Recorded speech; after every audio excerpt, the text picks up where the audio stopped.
बिना प्रकाश के हम किसी भी वस्तु को नहीं देख सकते। किसी वस्तु को हम तभी देख पाते हैं जब वस्तु से आने वाला प्रकाश हमारे नेत्रों में प्रवेश करे।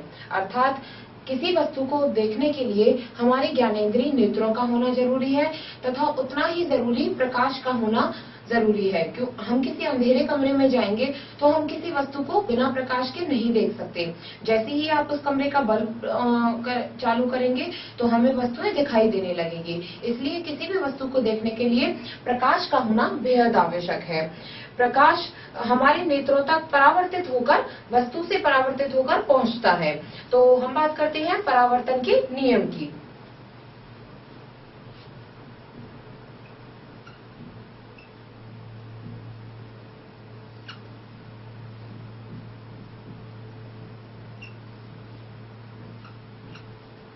परावर्तन के नियम। वस्तु से परावर्तन के कुछ प्रकार और नियम होते हैं। जैसे परावर्तन के मुख्यतः दो नियम होते हैं।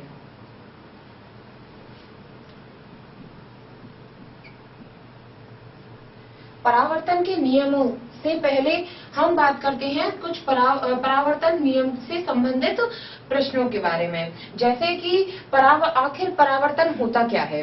तो जब किसी भी चमकदार पृष्ठ से, वो चमकदार पृष्ठ जो कि एक दर्पण की भांति कार्य करती है, यह दर्पण की ही कोई पृष्ठ हो सकती है, तो किसी भी चमकदार पृष्ठ से जो कि एक दर्पण की भांति व्यवहार करती है, दर्पण अपने ऊपर पड़ने वाले प्रकाश को परावर्तित कर देता है। जैसे सूरज की रोशनी में हम एक दर्पण को रख देते हैं, तो जब सूरज की किरणें उस दर्पण पर पड़ती हैं तो दर्पण से परावर्तित होकर प्रकाश दूसरी तरफ पड़ता है या हमारे नेत्रों की तरफ पड़ता है। इसे प्रकाश का परावर्तन कहा जाता है।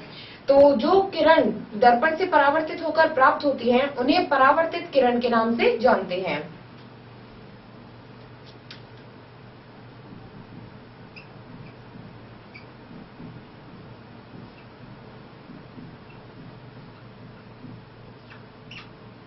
परावर्तित किरण पृष्ठ के परावर्तन के पश्चात वापस आने वाली प्रकाश किरण कहलाती है।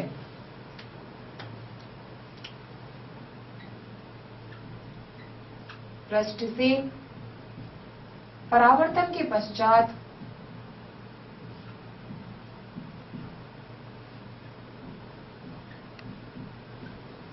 वापस आने वाली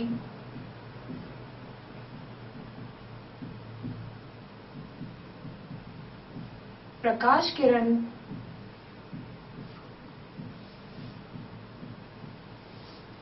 परावर्तित किरण कहलाती है। अब हम बात करते हैं आपतित किरण के बारे में। तो आपतित किरण क्या होती है। जैसे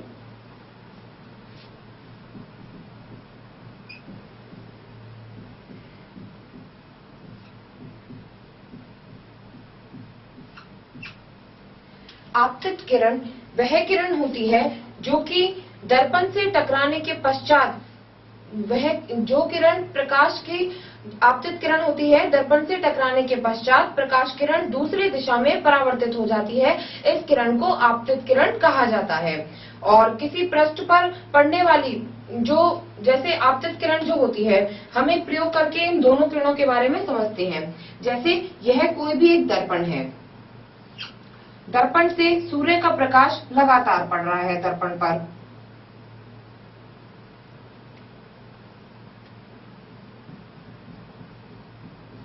जैसे सूरज से आने वाली किरणें जब दर्पण की चमकदार सतह से टकराती हैं, तो दर्पण की चमकदार सतह इनको परावर्तित कर देता है, किरणों को। तो ये जो किरण कहलाती है, ये कहलाती है परावर्तित किरण।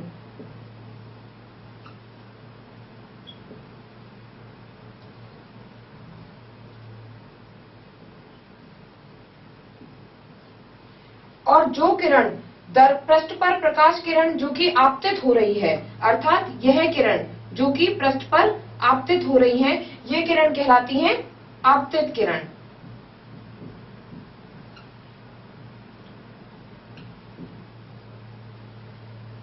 तो पृष्ठ से टकराकर वापस जाने वाली जो किरण होती है वो होती है परावर्तित किरण, तथा पृष्ठ की सतह से टकराने वाली किरण होती है आपतित किरण। तो आपतित किरण वो होती हैं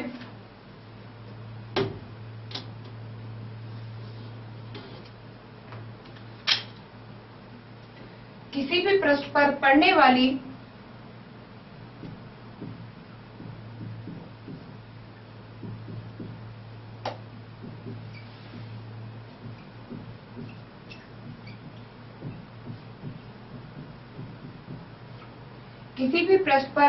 वाली प्रकाश किरण को आपतित किरण कहा जाता है।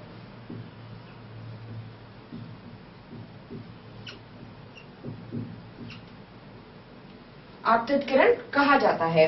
यह जैसे दर्पण है और यह इसकी चमकदार सतह होती है। तो आपतित किरण टकराने के बाद दर्पण से परावर्तित किरणें प्राप्त होती हैं। अब हम बात करते हैं अभिलंब के बारे में कि अभिलंब क्या होता है।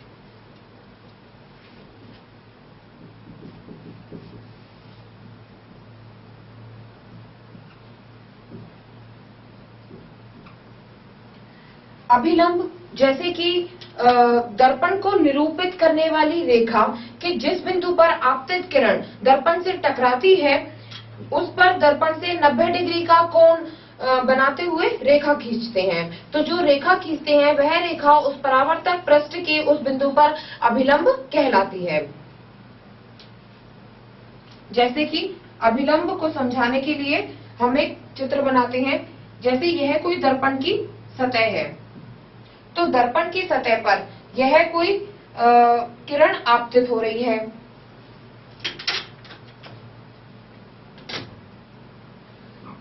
तथा इस दर्पण से टकराकर किरण इस दिशा में परावर्तित हो जाती है। यह आपतित किरण होगी और यह परावर्तित किरण होगी। तो हम इस पर एक 90 डिग्री का कोण बनाते हुए अभिलंब खींचते हैं। इस किरण को आपतित किरण कहा जाता है।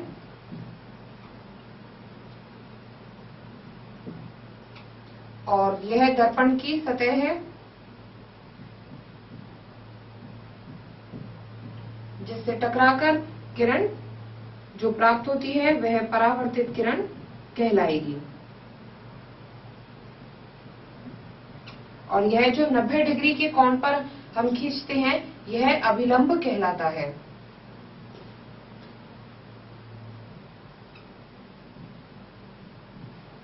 तो अभिलंब होता है परावर्तक पृष्ठ जैसे कि दर्पण को निरूपित करने वाली जो जिस बिंदु पर किरण आपतित किरण इस दर्पण पर जहां टकराती है उस बिंदु से जब हम 90 डिग्री के कोण पर एक रेखा खींचते हैं तो यह रेखा परावर्तक पृष्ठ पर यानी कि इस सतह पर यह अभिलंब कहलाएगी। 90 डिग्री के कोण पर इस रेखा को अभिलंब कहा जाता है। अब हम बात करते हैं जैसे आपतन कोण और परावर्तन कोण के बारे में। तो आपतित किरण तथा अभिलंब के बीच वाला यह आपतित किरण है और यह अभिलंब है। तो इन दोनों के बीच वाला जो कोण होगा वह कहलाएगा आपतन कोण। इस तरह से जहां पर आपतित किरण आपतित हो रही है जिस पृष्ठ पर वह कहलाता है आपतन कोण तथा परावर्तन कोण वो होता है जहां से परावर्तित किरण जिस बिंदु से निकल रही है। तो परावर्तित किरण और अभिलंब के बीच वाला कोण कहलाएगा परावर्तन कोण। तो इस कोण को हम कहेंगे आपतन कोण।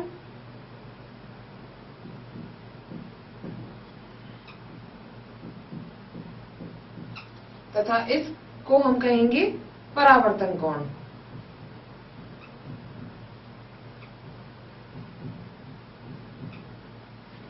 तो इस तरह से हमें 4 परिभाषाएं प्राप्त होती हैं। 4 बिंदुओं के बारे में स्पष्ट किया जाता है। परावर्तित किरण, आपतित किरण, अभिलंब, आपतन कोण तथा परावर्तन कोण।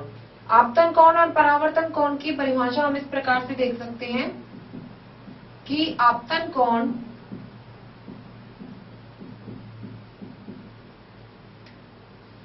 आपतित किरण और अभिलंब के बीच बनने वाला कोण होता है।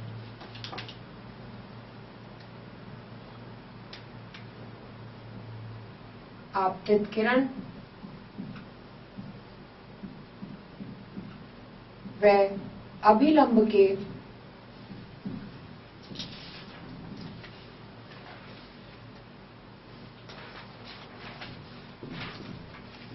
बीच बनने वाला कोण।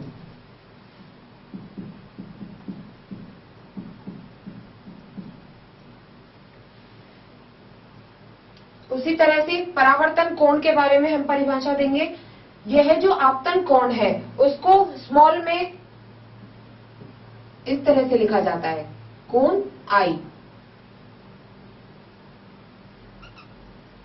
तथा फिर हम बात करते हैं परावर्तन कोण के बारे में।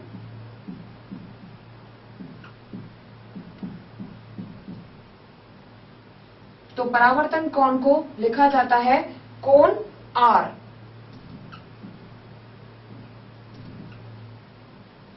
तो परावर्तन कोण होता है परावर्तित किरण व अभिलंब के बीच वाला कोण।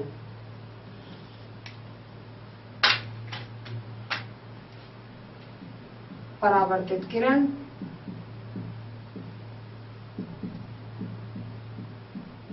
व अभिलंब के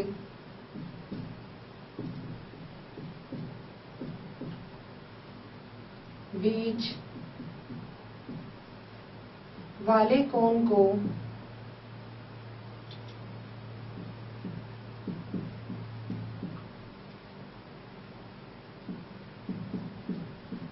कहा जाता है।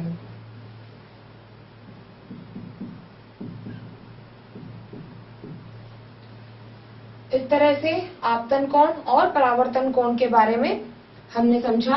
अब हम बात करेंगे परावर्तन के मुख्य नियमों के बारे में।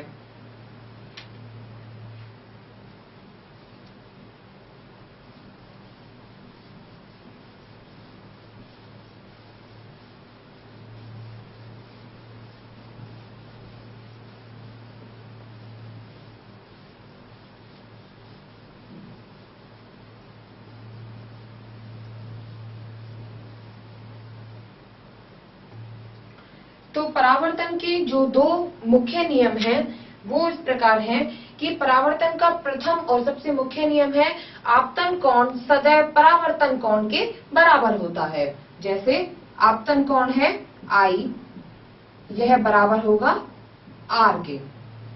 यह होता है परावर्तन का प्रथम नियम। अर्थात जो आपतन कोण है, आपतन कोण सदैव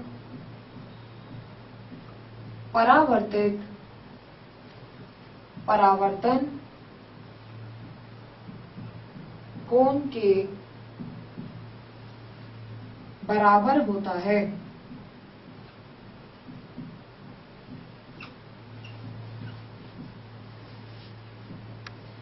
परावर्तन का दूसरा नियम है कि जो आपतित किरण है तथा परावर्तित किरण है वह आपतन बिंदु पर तथा अभिलंब जो है ये चारों चीजें एक ही तल में पाई जाती हैं।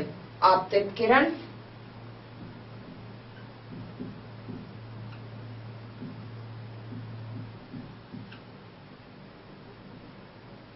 तथा परावर्तित किरण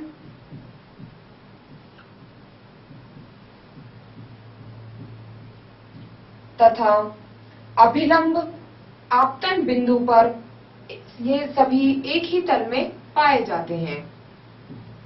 अभिलंब आपतन बिंदु पर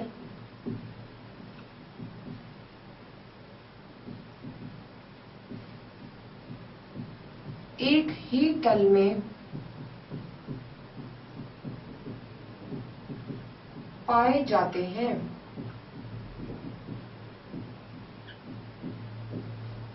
ये दो मुख्य परावर्तन के नियम होते हैं। जैसे कि आपतन कोण परावर्तन कोण के बराबर होता है तथा आपतित किरण परावर्तित किरण और अभिलंब जहां बिंदु आपतित हो रहा है वो तीनों एक ही तल में पाए जाते हैं। तो हमने परावर्तन के नियम में मुख्य 5 बिंदुओं के बारे में बात की और 5 बिंदुओं को अवधान की क्रिया में एक स्टार बनाकर काम में लिया जाता है, याद रखा जाता है। तो परावर्तन के नियम में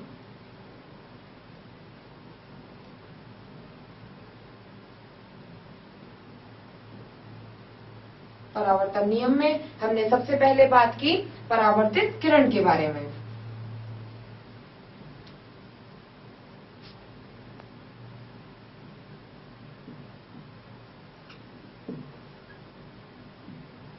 परावर्तित किरण के बाद आपतित किरण के बारे में जाना।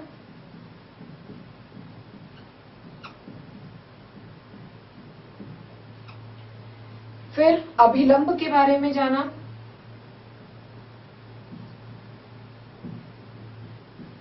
इसके बाद आपतन कोण,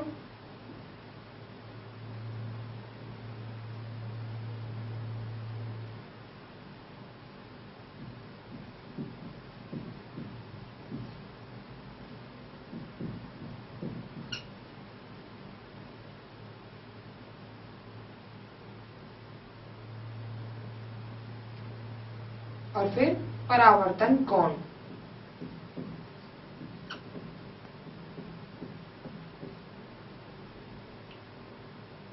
इन 5 बिंदुओं के बारे में हमने चर्चा की और इन 5 बिंदुओं को अवधान ग्राफ के द्वारा समझा जाता है। अब हम बात करेंगे परावर्तन के मुख्य प्रकार के बारे में कि परावर्तन सामान्यतः कितने प्रकार का पाया जाता है।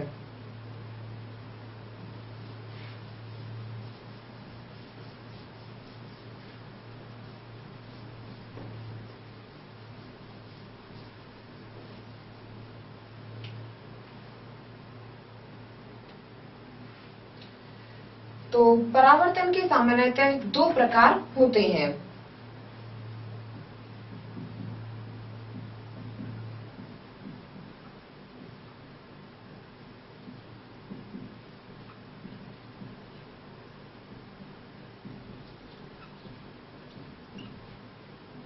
परावर्तन सामान्यतः 2 प्रकार के होते हैं। ये 2 प्रकार हैं, जैसे नियमित परावर्तन और विसरित परावर्तन।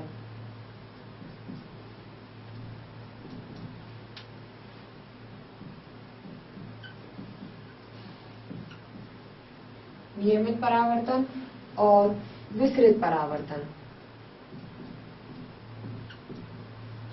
नियमित परावर्तन वह परावर्तन का प्रकार है जब कोई प्रकाश किरणें किसी चिकने पृष्ठ से परावर्तित होती है तो उसे नियमित परावर्तन कहा जाता है। चिकना पृष्ठ जैसे कोई भी समतल सतह हो सकती है, जैसे जो कि दर्पण की भांति कार्य करती है। तो जब प्रकाश किरणें इस समतल सतह पर आपतित होती हैं तो ये एक समांतर दिशा में निकलती हैं। इसे कहते हैं हम नियमित परावर्तन। नियमित परावर्तन जब प्रकाश किरण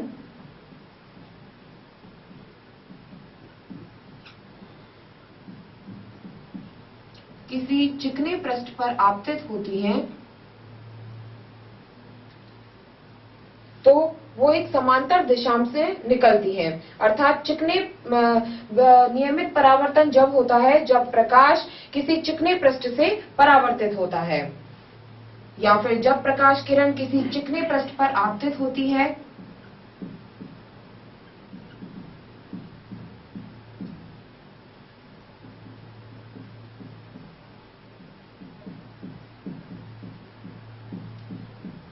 तो परावर्तित प्रकाश समांतर दिशा में निकलता है।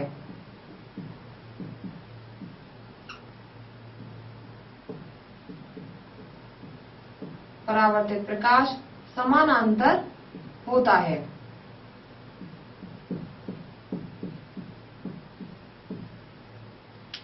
इसको हम एक प्रयोग के द्वारा देख सकते हैं,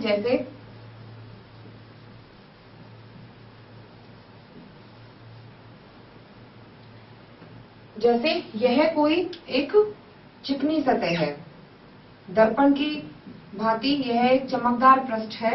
जब इस पर कोई प्रकाश किरण आपतित होती है, जैसे इस समतल सतह पर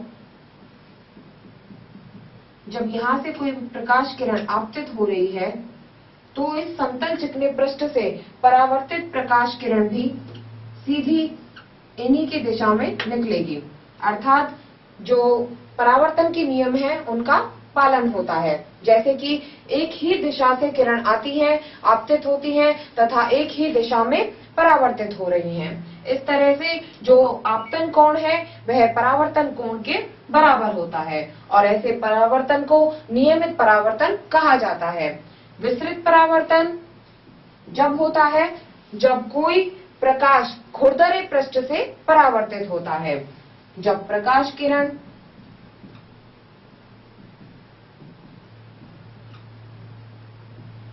किसी खुरदरे पृष्ठ से परावर्तित होती है